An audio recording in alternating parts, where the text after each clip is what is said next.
There are lots of special things about you, but the market does not care Sure. about your value. It cares about the service, the value of the service. It's not your credentials that sell coaching, that it's actually the experience of transformation that people go through when they experience your coaching that is really what's going to sell for them. You have to experience your container, your environment, your transformational abilities. Let's get started about like how do you get clients and what does your coaching have to do with it? Hey, it's Daniel, and you are about to watch a clip from our free podcast, The Coach's Journey, where we help you navigate the surprisingly difficult path of building a coaching business by people who are actually doing it.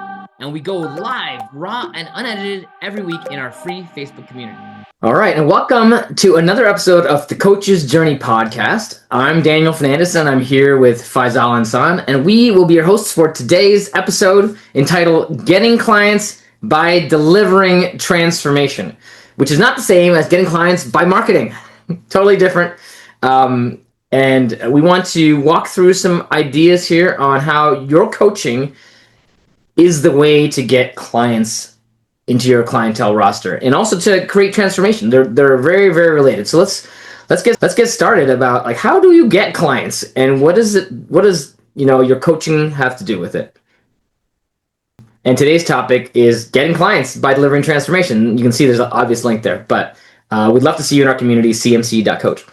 And that being said, let's talk about the idea, Faisal, that it's not your credentials that sell coaching, that it's actually the experience of transformation that people go through when they experience your coaching that is really what's going to sell for them. They have to experience your container, your environment, your transformational abilities to transform them. They have to feel that. They have to see that transformation. Maybe it's not only in your discovery session, but there's a whole process that you go through with your clients from the moment you connect with them to the time that they sign up and even beyond that is part of that transformation. So I wanted to just dive into that with you today and hear your perspectives too. So I want to share a story. Last week I spoke to a coach that I've known for a little bit, for a few years, but we've been communicating on and off. And one of the things that she shared was that she wanted to start getting one-on-one clients. She's been a coach for a few years. She's interested in doing events, but she's realizing that for her to sustain the business, she needs the clients. And she was sharing her frustration around how she was not getting clients. And I naturally am asking her, okay, what have you been trying? What have you been doing? He's like, well, I've been telling every friend, colleague, family member that, hey, I'm a coach and I do this. Do you know anybody who would get value from this? And the way she's communicating it is that anybody you think who's looking for clarity, who's looking for strategy, who's looking for more energy, those kind of things. All good, but here was the basic problem I told her, and this is also a big challenge for coaches to overcome in the beginning, and that's a problem I dealt with too. As I would communicate it to the people around me that cared about me, and I wanted them to promote me, but they didn't know what they were promoting. Now, with something like, for example, if you were a hairdresser, for example, you're a dentist or a lawyer, it would be so much easier for the people around you to support you. But a coach has so many vague different connotations. To make matters even more confusing, there are so many different kinds of coaches. There are financial coaches, there are real estate coaches, there are transformational coaches, there are high performance coaches, there are leadership coaches, there are all kinds of coaches that name themselves as coaches. Many of them are not, they're more like consultants. But people don't know how to promote you. So I asked her, I'm like, have you done any kind of sessions with the people around you? Have you walked them through the experience, which is the transformation process, for them to see what you actually do? And she said, no. And I know what that hesitation is. And I had that too in the beginning. It was actually when I got frustrated, it was actually one of my friends who kept... he actually really wanted to support me. He kept telling me, he's like, how do I talk about the thing that you do? And then I would explain it, and he'd be like, I don't know if people, and he would even try it. He would tell people about it. I got so frustrated with him, I felt like, let me just walk you through this thing. So we started doing 1 session, 2 session, 3 session. But by the 5th or 6th session, he's like, oh, now I know why this is so important. Because he was actually shifting and changing in so many ways that he hadn't in the past. And even then, I didn't know how to get him to communicate, but at least I did the next thing that I knew. It was like, how do I talk about this? I'm like, share your story. Share your story with people, or if you hear somebody struggling with similar things, that you just connect me. I didn't say connect me because I say that now. I said just share your story and tell them to contact me, which I shouldn't have. I should have just said connect me with them directly. But I didn't know referrals and all that stuff at that time. But that worked. I got my first 2-3 clients through things like that, through sharing, walking people through the experience. And when I saw that it was working, I started doing more and more sessions with people. And my job was to just help anybody around me. And that led to so many changes in the way that I was doing my business. And there's one other point, but I'll go into that afterwards. What are your thoughts, Daniel? Yeah, this makes me think of a couple of analogies. Like one is like food and the other is movies. So like if you think like, if you say like, hey, could you recommend me to somebody? And they ask you like, well, what am I recommending? It's like food. I've got food, Yeah. and they're like, okay. How do you tell people about it? Like, hey, I know a guy who's got food. Well, what kind of food? Is it a catering service? Is it all you can eat buffet? Is it Italian food? Is it Chinese food? Is it like gastronomic, scientific, experimentational food? Or is it like, are you a chef? Are you like, do you have a reality show about food? Like, who the heck knows what you're talking about?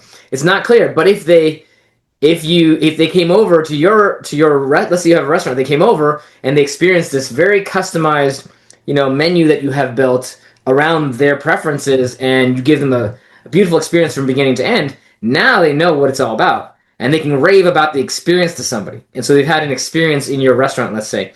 Or if you're talking about movies, like, hey, I made a movie, can you recommend it? Might be a little bit hard for people to recommend if they don't know anything about that movie. They probably have to see the movie first in order to make that recommendation, right? In order to, like, they can say like, hey, my friend made a movie. That's something. But like most people will have no context for that, will have no ability to interpret that. Is this relevant to me? What is this about? There's no context, right? But if they saw the movie, they're like, oh my gosh, the plot twists are so amazing. You got to see this movie. And somebody who likes plot twists will be like, oh, that sounds like a movie I might want to see. And I like this person, and they're recommending it, so they can make emotional connections. So like, having somebody have gone through it is a really powerful way for people to refer you or to talk about what you do. And then hearing them talk about what you do can also be a really powerful way for you to explain to other people. When you hear other people's words, it can be helpful as you describe it, because at the beginning, like if you say I'm a coach, people will just pucker up. They'll sometimes run away because like they think they know what that is, and they don't most of the time. And so I would think like getting to clarity about that is partly about giving people the experience of that, and partly about you understanding what their experience is like as well, but also doing enough of it that you have enough people that understand that experience, and you have enough data yourself to know what the kinds of things you could talk about as a coach. Yeah, and the way you get that data is exactly when you walk enough people through your experience, you will know what kind of transformations they're getting, so you can actually share the stories of those transformations. The problem is that you don't have enough. Yeah. How can you? And that's like experienced coaches know like who do you help, and they generally go towards a story of, okay, I helped this person, I did this with this team. Like it naturally flows because you've been working with quite a few people and teams and organizations. But if you haven't, all you're going to talk about is your theories around how transformation works and how this is going to help people. And it doesn't even land. Which is a good hint. Is it academic? Is what you're telling them academic and theoretical? Or is it real world applied and based in experiences that you've actually had or other people have had in working with you, right? Yeah. You don't even need to use the word coach. The word coach doesn't actually have to be used in this whole process. In fact, it might be a negative thing to use the word coach, because I would even say, I love that analogy of movie and food, but I think it's even worse than that. At least people know what food and movies movies are. We don't even know what the hell the category of coaching is in. If most of the time you tell people coaching, they think training, or they think some fitness thing, or because those are the categories that are the shortcuts in their mind. Yeah. It's like, hey, I do a thing. Can you recommend it? Thanks. Yeah, it's like, okay, great, but it has to be specific enough for people to understand it. So, as a good starting point, if you're starting out as a coach, might be your own transformations through coaching. This is why it's important for you to have gone through a coaching transformation yourself, so you can actually describe your own experience of it. This helped change me, and then so I'm helping people with this thing. Yeah, your But origin story, for example. Like your if you origin story. tell your origin story to as many people as possible, if your coaching relates to that, it's a great entry point. You can practice telling it and seeing what the responses you get are and adapting your story and so on, right? So Yeah, and later on, as you become more experienced, you want to have a list of people you've helped, and you want to have a lot of stories of your clients, and you also want to gather testimonials. It becomes easier and easier to collect referrals, to connect with more people, to connect with opportunities because you have those stories. And this is how human beings operate. In fact, there's a funny thing when I worked with Ajit Nawalka, when he was coaching, I was in a small group with him. Whenever he would get frustrated, and it was funny to watch when coaches kept going. It's like, well, I tell them I'm this kind of coach, and at some point he would be like, if I don't want to get clients, I tell them I'm a coach. Really, so and he true. literally had a few stories about that, which was I found funny. But he would say that if you really want to work with people, you don't need to mention if you're a coach or this kind of coach or that. Nobody cares. What they care about is, can you help solve their problem? And how do you find out how to solve people's problems? Well, find out be curious about their life, find out what they're doing. What are they going through? What their aspirations are? What are their challenges? When you find out those two pieces, you can usually tell you whether you can help them or not. If you can, you just ask them, do you want support with that? Do you want help with that? Do you want fries with that? Would you like some popcorn as you watch the movie?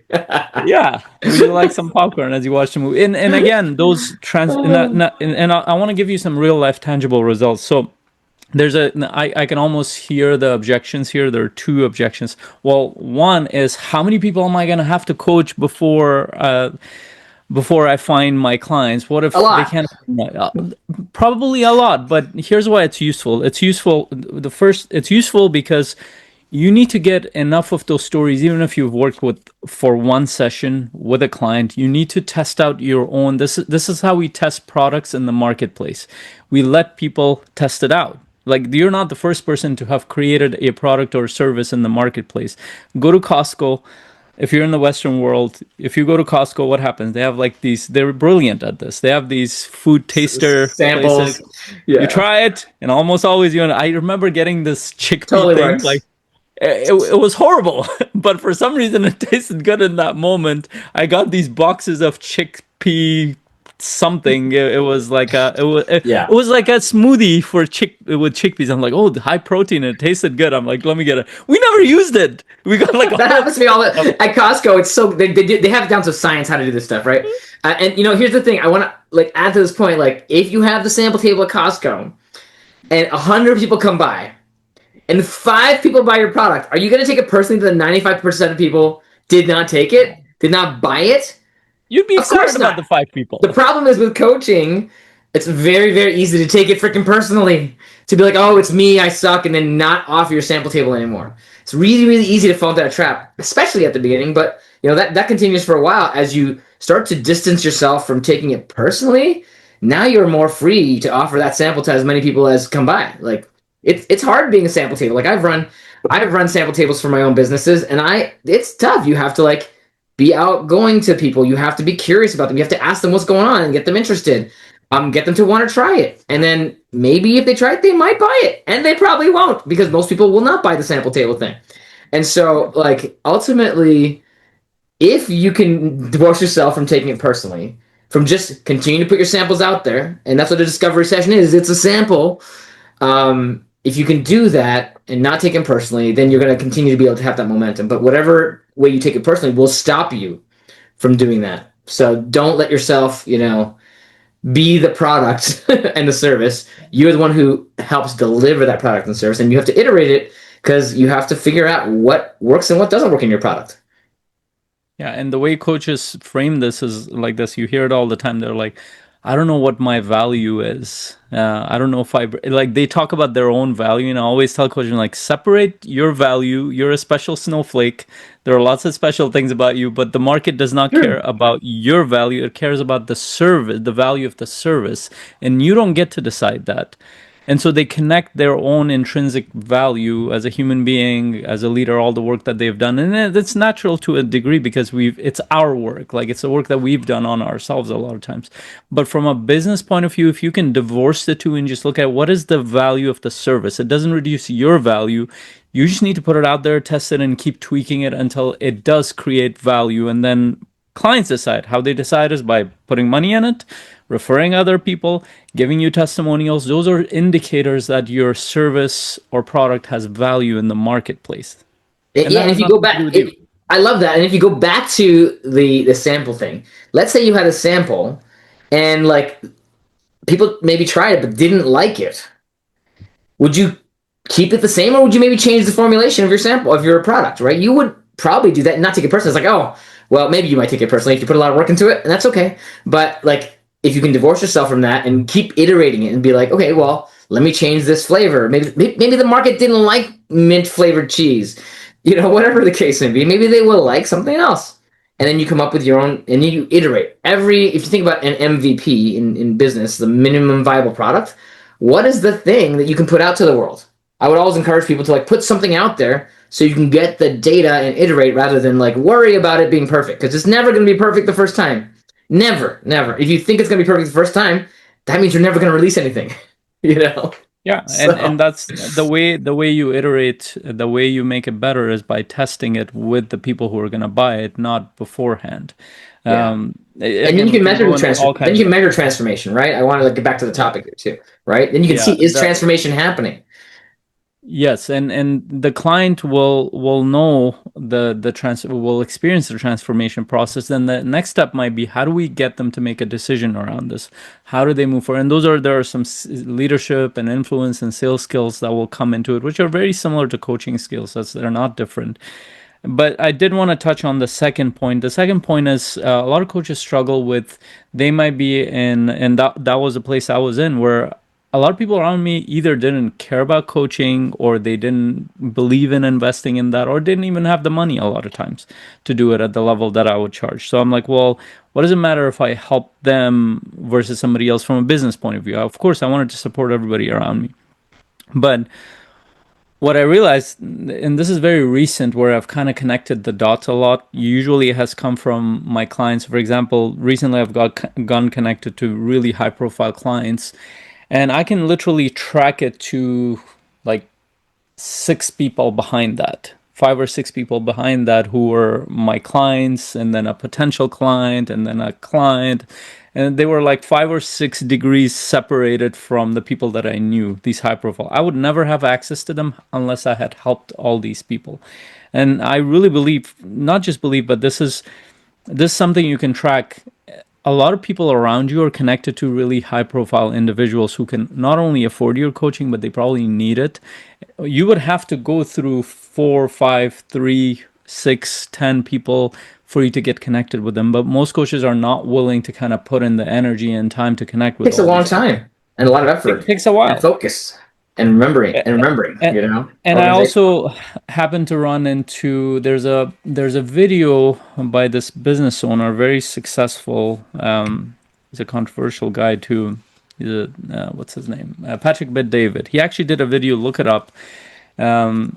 Look up sales Patrick Bet David. I don't know the exact topic, but it should come up in the sales. He actually tracked this in his clients to like the first, I think, $1 million or $10 million client he got. He tracked it to like 15, 16 connections that he got. And it might have been even more. And he talked about it from a sales and marketing point, is mostly from sales connection point of view. Literally, like, I had to meet this person, I had to meet this person, I had to meet this before I got my first big contract.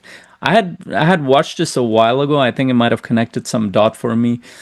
Later on in my own practice, it became more and more obvious because I started noticing the pattern of it. Is like, I would have had to work with this person, this person, this person, which connects to our topic, that you would have had to help change so many people or support so many people before you got connected to the right person. And in the process, I would even guess that you've improved, your communication has improved, your questions have improved, your transformation that you can deliver have improved, which it does. That's what iteration process is. Yeah, I think that's really true. You can trace it through over time. And I've been connected by clients to other clients. And as I think through that, I feel like sometimes they're 3 or 4 layers deep that I would have never thought. Like maybe it's somebody I did a free session for, and then eventually they introduced me to somebody, and then I did some coaching with them, and they introduced me to maybe a spouse, and that spouse introduced me to somebody else, and then the original person. So like, there's actually going to be hubs probably, and as you know, as the business develops, you'll find certain people will be more likely to refer, be more likely to create connections, and those are the people that can be those super connectors. And that's one of the things, as a coach, I think it's something I've been working on this year is seeing how I can become that super connector in my network. Like that's part of the process is are you organized, and are you being that hub in your network to connect people up? And even if it's not you, they might not be looking for you, they might be looking for somebody else, but if you're that person, you're an influencer, and you can actually add a lot of value to somebody else's network by bringing their network together and offering something. There's lots of ways you can, bring value as a coach. It doesn't have to be one-on-one. It can be one-on-one. It can be on a group. It can be a workshop. It can be anything. So depending what people are looking for and needing, that's why you get to know people. You find out what their needs are, and then you try to serve those needs if they would like that support, right? So I think part of the way to building transformation comes down to coaching skills, which is influence skills, which is leadership skills, as you were saying before, Faisal. It's like sales, leadership, coaching, and influence are all different lenses on the same core set of skills. It's it's the same core, which is like, I think, like the higher levels of being a connected human, and serving and basically helping others around you. And if you can do those things well through practice and iteration, and there's always another level for sure. If you do those things well for a large enough people, they will experience that transformation that you offer.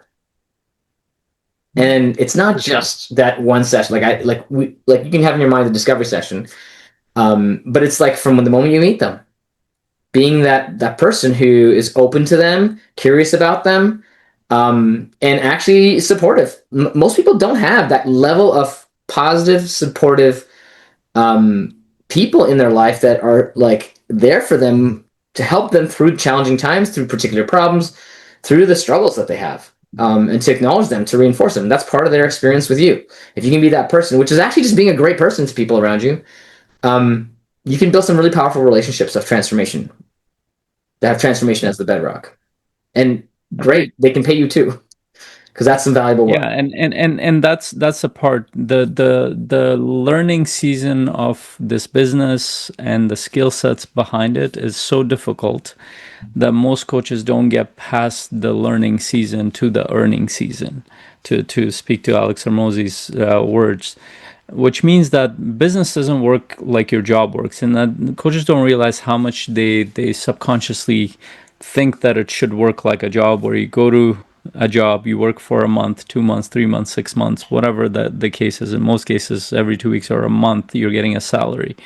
That's just simply business doesn't work, and a startup doesn't work like that. A coaching business doesn't work like that. It might be a whole year before you get a client. It might be 6 months before you get a client. It might be 2 years. I don't know your skill level. I don't know. And everyone's different. And everyone's different. And our goal in Coaching Master Community has been, how can we shortcut that process? Not shortcut, but accelerate the process for you, because you can't really shortcut it in a way. You can accelerate it. Parts of it you can't shortcut, but you can definitely accelerate the process if you focus on the right thing. So if I were to go back to my younger self 10 years ago, the first 2 years I would have been focused at the completely different thing than I was at. Yeah. If I had me, I would have gone me to just focus on completely different things. And that would have taken me a year to get to where I was versus 3 years. And you're really talking about the things we're talking about today, right? Yeah. Generating conversations, delivering transformation through your process and your sessions, iterating, learning, getting people to the place where they can refer you, adapting your product way faster, right? Not the standard stuff that we all think we're supposed to do, like have a website and have a marketing plan and have like content and have ads and all sorts of stuff. right? Yeah, and those things are promoted by marketing experts, business experts, and all good. Like they have their place, but the problem is that you're talking about a specific business model that does follow the business models that they're talking about, but the timing matters. And for most coaches who are starting out or in the beginning stages, the first couple of years, the first 3 years, what they need to do more than anything else is to build conversations, to support more people so they can get in front of more people. And that's the challenge of being a coach. And it's also, if you look at it from a personal point of view, I want you to ask this question from yourself if you're listening to this. How do you feel when you think about the next person you're going to coach or approach to coach? What is the feeling that comes up?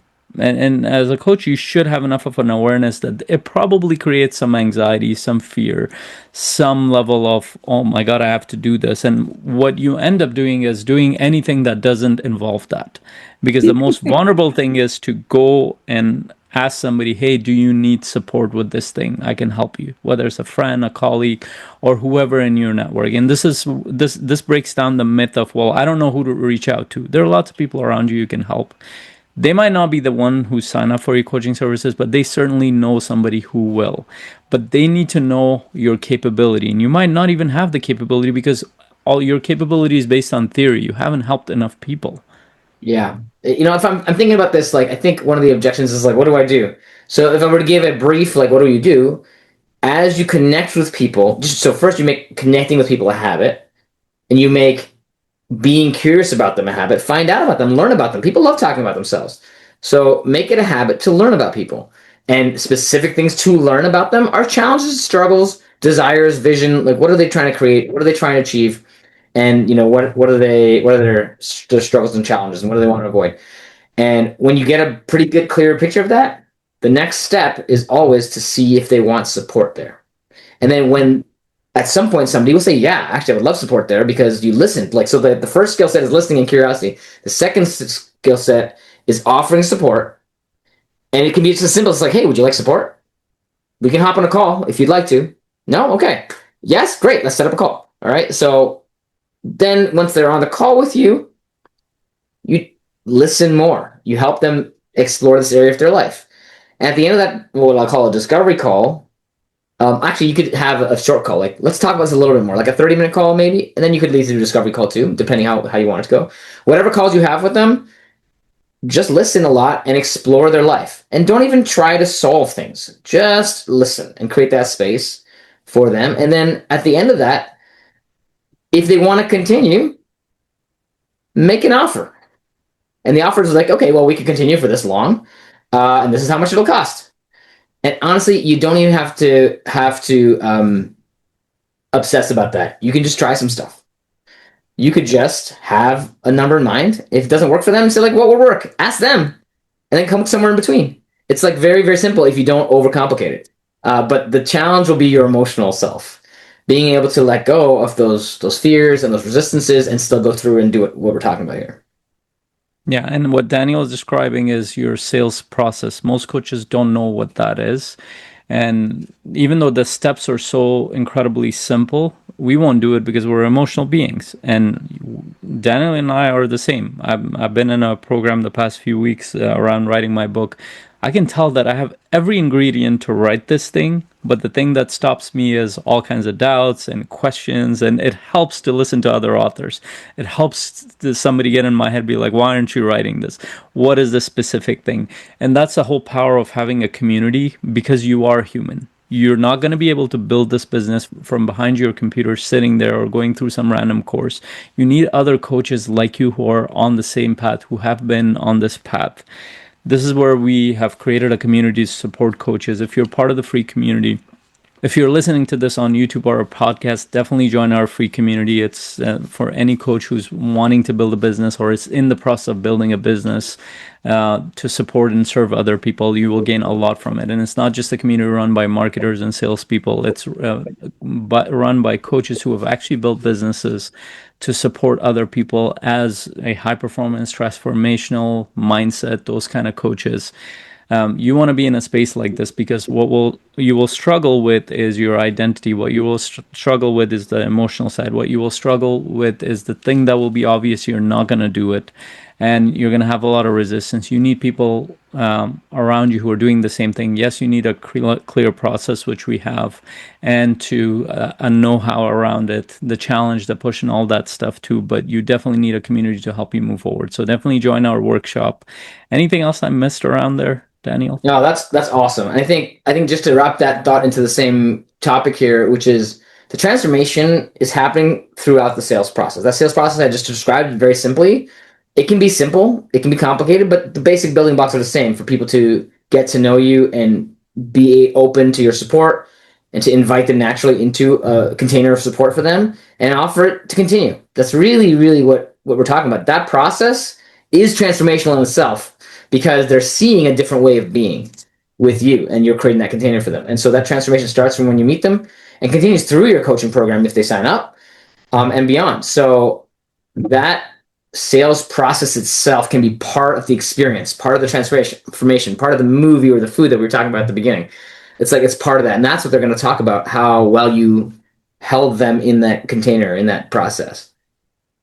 Yes, for sure. And if you're listening to this on our podcast, definitely share this with any coaches that you know, because more than likely they're focused on the wrong things. And they're misled by a bunch of marketers and business coaches who think that the way to start a business is by just working on your copy and funnels and sales page and those kind of things. It doesn't work like that in this business, not initially at least. The timing of it matters. So definitely share it. It'll help out a fellow coach, a friend, and make sure you like and share your thoughts below about what are your thoughts? How have you gotten clients, and what are your insights related to this? And until our next conversation, hope you have a great day. Keep on coaching. I'll see you next time. Take care.